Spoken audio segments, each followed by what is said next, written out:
సిద్దిపేట పర్యటన సందర్భంగా CM Revanth Reddy Rythu Bharosa scheme నిధులు విడుదల చేశారు.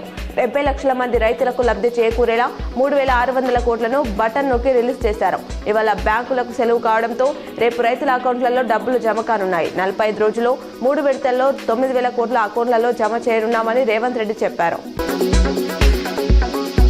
ఉమ్మడి నిజామాబాద్ జిల్లాలో ఉష్ణోగ్రతలు నానాటికి పెరుగుతున్నాయి. గడిచిన 24 గంటల్లో నమోదైన అత్యధిక ఉష్ణోగ్రతలు ఇలా ఉన్నాయి.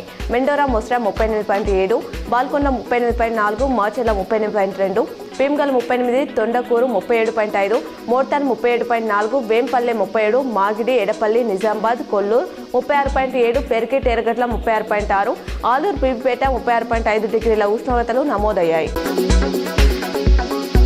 అంగన్వాడీలకు కొత్త ఫోన్లు ఇచ్చేందుకు ప్రభుత్వం నిర్ణయించింది. ఈ మేరకు 38,000 పైగా శాంసంగ్ ఫోన్లను కొనుగోలు చేసినట్లు సమాచారం.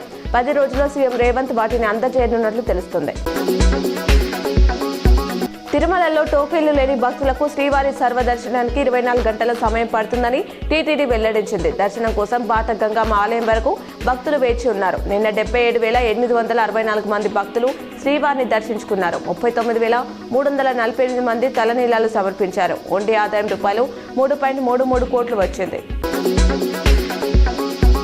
సిద్దిపేట పర్యటనలో నిన్న సీఎం రేవంత్ విడుదల చేసిన తొలి విడత రైతు భరోసా నిధులు ఇవాళ అకౌంట్లో జమ కానున్నాయి. 6,000 చొప్పున రూపాయలు 3,600 కోట్లు అన్నదాతల ఖాతాలో చేరనున్నాయి.